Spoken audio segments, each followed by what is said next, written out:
keluarga juga dari point of view Kayu ya, gimana dia ngebesarin Dewa waktu udah udah pas Glenn udah nggak ada kan. Dan aku ngeliat gimana dia juga tetap berkomunikasi banget kan dengan keluarganya Glenn, sama dia juga masih suka ketemu sama Kak Uci dan semua keluarganya Glenn. Aku ngerasa memang ya it's a family gitu, meskipun ya Bu Glenn udah nggak ada tapi mereka stick together kan. Itu yang aku bisa belajar banget dari sosok Kayu tentang keluarga. Tapi kalian berdua mungkin dalam hubungan juga kayak quality time gitu sama Ayu dan Dewanya gitu. Ada. Gimana melihat kedua sosok keluarga Orang-orang kuat sih mereka. Iya. Mereka itu orang-orang yang kuat. Bahkan Gewa sekalipun, mungkin kalau gue berada di posisi itu Belum tentu. kalian sendiri melihat sosok mungkin sebagai salah satu family man sih.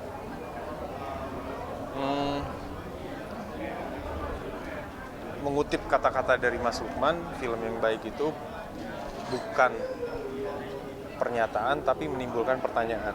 Nah, pertanyaan yang timbul di dalam diri gue setelah menjalani proses syuting Glenn Fredly di movie ini adalah, kira-kira gue mampu nggak ya kayak gitu.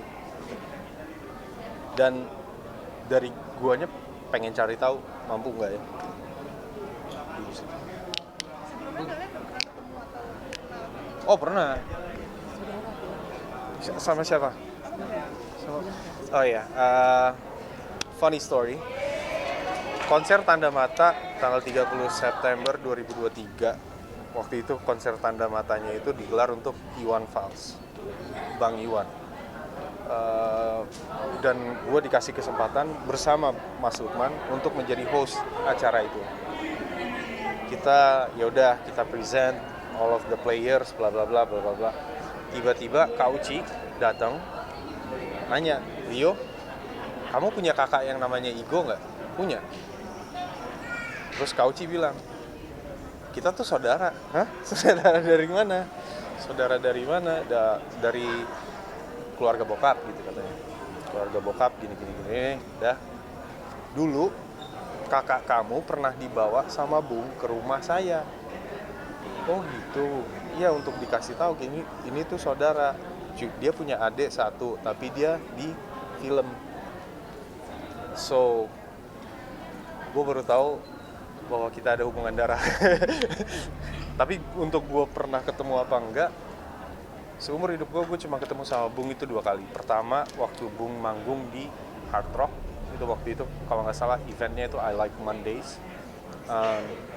Yang kedua, di PIM. Kalau nggak salah itu 2 bulan sebelum Bung meninggal. 2 bulan sebelum Bung meninggal. Karena gue lagi jalan, tiba-tiba gue dipanggil sama Mbak Ika. Yo. Mbak, udah ketemu Bung lagi di pojokan gitu. Ya gue kan awkward ya. Yuk, udah gue nyambut. Ya Bung, udah gitu aja sih. Oke. Satu lagi boleh, Bung? Kalau aku sih, aku cuma pernah ngeliat Bung konser sih, pensi gitu, dan aku tapi nggak kenal secara personal. Lahir. Oke. Cinta, musik, dan keluarga. Buat masing-masing. Cinta. Kalau buat gue cinta adalah yang maha kuasa. Yang maha kuasa. Kenapa? Kalau kita mengenal cinta, kita akan mengenalnya. Dan kalau kita mengenalnya, kita akan saling menjaga lah satu sama lain. Terus yang kedua, musik. Musik adalah irama. Irama adalah penanda beat, life, beat, gitu kan. So selama kita masih punya beat di dalam jantung kita, di dalam keseharian kita, ya kita masih punya hidup.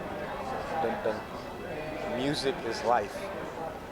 Mulai dari bangun tidur, burung berkicau, cuit, yur, ada orang jualan sayur. Itu adalah irama daerah lingkungan kita kan, lingkungan hidup kita. Terus kalau untuk keluarga adalah orang yang tetap akan menerima kita sebesar apapun kesalahan kita. So, intinya, kalau kita hidup mengenal Tuhan, kita akan hidup dengan irama yang saling menjaga satu sama lain. Kali ya, itu korelasi. Ya. Oke, boleh promo abis itu foto bareng. Guys, jangan lupa saksiin Glenn Fredly The Movie tanggal 25 April. Di bioskop seluruh Indonesia. Ya, bye. Oke. Yuk. Yuk. Daniel, saya mau terusin satu pertanyaan saya di preskon yang sebelumnya kan katanya kamu belum bisa nyebutin kenapa akhirnya mau mengangkat kata maksudnya Glenn. Kayak katanya kayak ada pencerahan apa-apa gitu. Ya, udah ceritain tuh. Udah, nggak ada tambahan lagi kok. Lukman udah enak banget dengerin cerita saya yang itu soalnya. Jadi saya nggak enak ngomongnya. Kenapa milih Mas Lukman? Karena kan tadi katanya di tengah gitu ya. Maksudnya Ya, aku bayar. Ya, Bayar ke dia biar jadi sutradara. Ya kayak aku selalu cerita bahwa suddenly terucap aja karena dia lagi emang tahu lagi ngerjain project Glenn. Dan tiba-tiba terucap, kenapa nggak gua aja? Tapi habis itu nyesel ngucapin itu. Karena kayaknya challenge-nya luar biasa gitu. dan habis itu gue berdoa. Dia berdoa. Gue bilang, bro, gue berdoa dulu. Gue coba minta izin dulu sama yang punya project ya, Tuhan. Dan akhirnya ketika gue doa, selama 40 hari, akhirnya Tuhan taruh di hati gue dan gue ngerasa damai banget. Lukman, akhirnya gue telepon, bener Man, Tuhan memilih lu sebagai sutradara Glenn Fredly The Movie. Habis itu Gue sempet, gue kaget juga, gue pikir Tuhan bilang jangan Lukman, itu ternyata Lukman. Jadi ya tapi menurut gue pribadi ya berarti emang ini buat gue kan, selalu gue bilang bahwa film itu jodoh, semua udah diatur. Dan akhirnya I take the challenge and then sampailah terjadi sampai di momen ini. Dan Lukman itu benar-benar pas banget. Gue sekarang ngerti kenapa Tuhan memilih Lukman gitu. Karena selain dia adalah seorang sahabat dekat dari Bung Glenn Fredly, kedua ayahnya, almarhum ayahnya Bang Lukman itu Mas Idris Sardi, di mana juga movie composer juga. Jadi untuk musik dan lagu dan lain-lainnya, apalagi ini film tentang musik gitu. Ya, dia mempunyai bakatnya dan talentanya di situ. Nah, yang ketiga, secara emosi itu benar-benar dapat banget, kena banget. Jadi saya jujur sih benar-benar lumayan let go, ngelepas banget. Dan saya baru muncul lagi ketika di draft 2. Di draft 2 film ini gitu. Tapi benar-benar ngelepas banget dan emosinya emang benar-benar dapat banget dari seorang Lukman Sardi. Itu dapat banget. Ya. Kira-kira gitulah. Tiba-tiba ketika lu lagi nonton gitu, nih siapa yang motong bawang di sini? Motong bawang. Ternyata lagi di warung. Kesel. Mas ini kan tentang cerita musik dan keluarga. Kasih dong 3 alasan kenapa keluarga wajib banget. Ya, kayak aku bilang gini, bahwa kita basically itu terlahir dari sebuah keluarga kan. Mau nanti keluarganya mungkin terpisah atau apapun. Bahkan misalnya, bukannya mungkin kayak gitu, kayak misalnya tiba-tiba mungkin itu bukan keluarga kandung gitu, tapi ada yang dianggap keluarga. Dan itu yang membuat perjalanan kita membentuk kita kan. Apapun yang terjadi membentuk kita sampai saat ini gitu. Dan menurut aku momennya pas banget di saat kita setelah lebaran, kita masih berkumpul sama keluarga, bagaimana kita bersilaturahmi sama keluarga. Dan akhirnya jadi penting bahwa momen itu adalah momen yang walaupun kita ketemu keluarga lagi, tapi kita nggak akan pernah mengulang every moment yang sebelumnya bersama keluarga. Dan itu semua menurut aku meaningful, baik itu dalam situasi yang kurang baik ataupun baik. Buat aku akhirnya membentuk kita menjadi manusia yang seperti ini. Dan buat aku ini momen keluarga banget lah nonton film ini. Ya. Gitu. Di sebuah negara yang kuat, itu terdiri dari komunitas-komunitas yang kuat. Komunitas yang kuat terdiri dari keluarga-keluarga yang kuat. Dan keluarga yang kuat terdiri dari ayah ibu yang kuat. Jadi kita berharap di film ini orang-orang bisa melihat bagaimana seorang Glenn Fredly dengan keluarga yang tidak sempurna tapi tetap berusaha untuk menguatkan satu sama yang lain. Dan apa pengorbanan yang harus dilakukan supaya keluarga ini bisa kuat. Karena gue yakin ketika keluarga kita kuat, ya negara ini pun juga akan kuat. Gitu. So again, itu sih harapan gue ya. Makanya Dem I Love Indonesia banget kan. Masuk. Dan yang kedua, kenapa keluarga Indonesia harus nonton film ini? Bilang nggak ya? Gue ngerasa ketika seorang ayah lagi mau nonton sebuah film, tapi pilihan filmnya itu kebanyakan film-film bertema dewasa atau mungkin film bertema horor gitu. Kadang-kadang sang anak yang tadinya takut, tapi mau nggak mau ikutan nonton. Gue berharap banget supaya di Indonesia ini ada satu film keluarga yang mewakili deh. Supaya orang-orang jangan sampai generasi berikutnya jadi generasi yang pencinta horor banget. Minimal adalah yang mempunyai value keluarga yang penting buat negara ini, buat bangsa ini gitu. Kayak gitu sih dari gue. Nah, Dani, mungkin boleh diceritain lagi soal soundtrack. Ya. Kenapa menyatukan pilihan buat menyanyikan lagu keluarga ini ke kalau Ya. mungkin ada alasan atau cerita di balik itu, dan Mas Victor ada teknik vokal khusus nggak atau latihan khusus supaya si vokalnya ini bisa mendekati suara Bung That's Glenn? good. Saya jawab dulu ya LD ya. Nah, jadi sebenarnya tadinya tuh kita berdua kayak sempat ngobrol, saya juga ngobrol sama tim juga. Lebih baik menggunakan, karena Leo itu adalah seorang penyanyi by the way. Martino Leo adalah seorang penyanyi, dia mengisi sebuah soundtrack film juga dan suara dia bagus banget. Apakah lebih baik menggunakan suaranya Martino Leo, tapi abis itu kita gunakan teknologi AI supaya jadi mirip suaranya dengan Bung Glenn.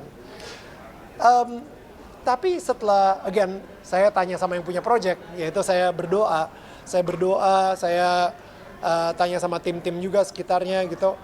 Kelihatannya Bung Glenn tidak akan melakukan hal seperti itu. Bung Glenn justru hatinya ingin mempunyai seseorang yang mungkin tidak dikenal, tapi nantinya bakal berjasa banget. Dia suka banget tuh yang membela yang namanya dark horse, yang tidak diperhitungkan. Dan akhirnya kita memilih banyak banget nama dari suara yang paling mirip dengan Glenn Fredly. Akhirnya LD Victor yang terpilih sebagai vocal actor atau voice actor di film Glenn Fredly The Movie ini. Jadi semua lagu dari lagu Januari yang ada di teaser, 9 lagu ya, dari Kasih Putih, Karena Cinta, semuanya itu dinyanyikan oleh LD Victor. Dan ketika di teaser kemarin itu banyak yang nggak ngeh kalau itu suaranya LD Victor, karena suaranya mirip banget sama Bung Glenn gitu. So ya, teknik apa sebenarnya yang lu pakai supaya suaranya mirip banget sama Bung Glenn? Makan papeda terus seperti itu? Enggak, sebenarnya kalau bicara teknik sih enggak sih ya. Saya cuma lihat kalau Bung Glenn itu punya jiwa, dia punya soul di dalam bernyanyi gitu. Dan memang dari masa kecil sampai sekarang ini dengernya Bung Glenn terus gitu. Jadi walaupun memang sampai sekarang saya belum pernah jumpa, dan akhirnya di dalam proyek ini kita cuma bisa berjumpa di dalam karya. Wow. Gitu. Saya sangat rindu sekali untuk berjumpa, tapi sayang sekali tidak bisa, dan hanya berjumpa di dalam karya aja. Gitu. Tapi hebat ya, dia dengerin lagu Glenn suaranya bisa mirip. Gue dengerin lagu Glenn berkali-kali nggak mirip-mirip suara gue.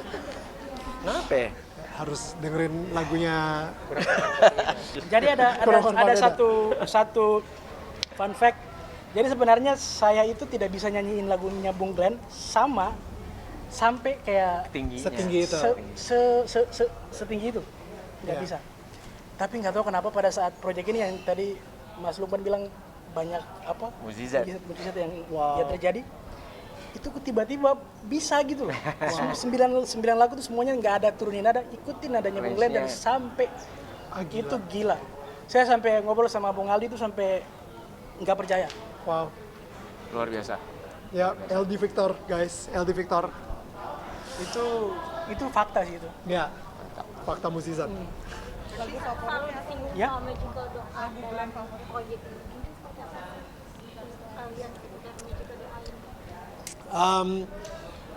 Again, saya selalu bilang bahwa project ini bukan milik saya, tapi project ini miliknya Tuhan.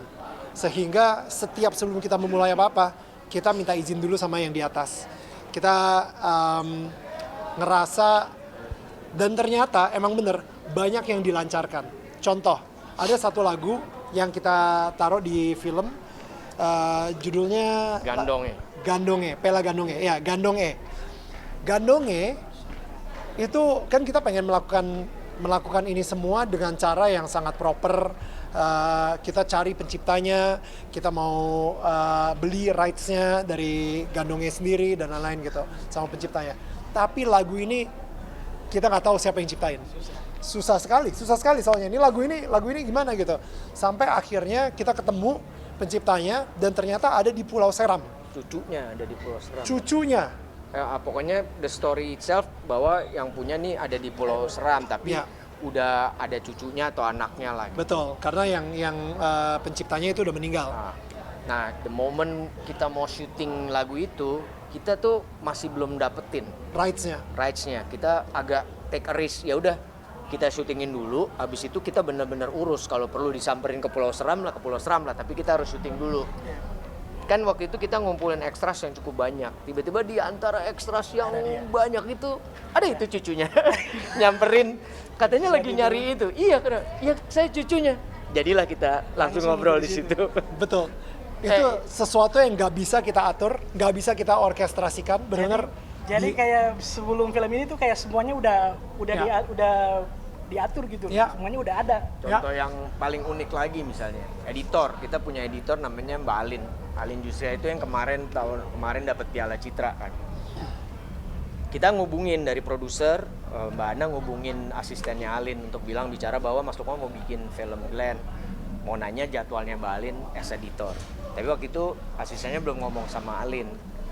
Besokannya Alin tahu bahwa aku telepon gitu. Dia tanya, kemarin Mas Lukman mau bikin project apa? Iya, Mas Lukman lagi nanyain schedule soalnya mau bikin film Glenn. Katanya. Dia langsung bilang tanpa babi bu, ambil ya. Habis itu dia baru cerita kenapa ambil. Karena malamnya, dia nggak kenal sama Glenn. Tapi malamnya dia mimpi jalan-jalan sama Glenn. Dan mimpinya itu lebih gokil lagi. Dia mimpi diajak sama Glenn ke bioskop. Dan habis itu Alin tanya, Glenn, lu ngapain mau kesini? Ini konser bukan di sini, kok malah dibawa ke bioskop gitu. Si Glennnya kayaknya cuma ngelihat aja, tapi itu udah pertanda banget bahwa Alin yang akan jadi editornya buat Glenn Fredly The Movie. Makanya dia tanpa babi bu, tanpa mikirin jadwal, ya ambil. Ya. Gitu sih. Ya. Dan itu cuman kita baru ceritain 2 ya. Masih banyak lagi. Panjang nanti bisa jadi. Makanya tadi aku bilang bisa jadi satu buku itu. Ya. Ya. Musisat-musisat yang terjadi di film Glenn Fredly The Movie. Banyak banget. Gitu sih. Ya. Oke, thank you guys. Aman ya? Ya. Oh ya, lagu favoritnya. Semuanya favorit. Iya. Nggak ada Lu satu. Kayak ke semuanya. restoran nanya menu favoritnya apa? Semuanya. enak. Semuanya enak. Oh, kita foto. Promo dulu. Silakan Siap? Oke. Pak produser. Siap ya. So, semua teman-teman, terima kasih banyak. Kita akan ketemu nanti di bioskop-bioskop kesayangan kalian. Glenn Fredly The Movie akan tayang tanggal 25 April 2024. Oke, cinta, musik, dan keluarga. Bye guys. Bye. Kemudian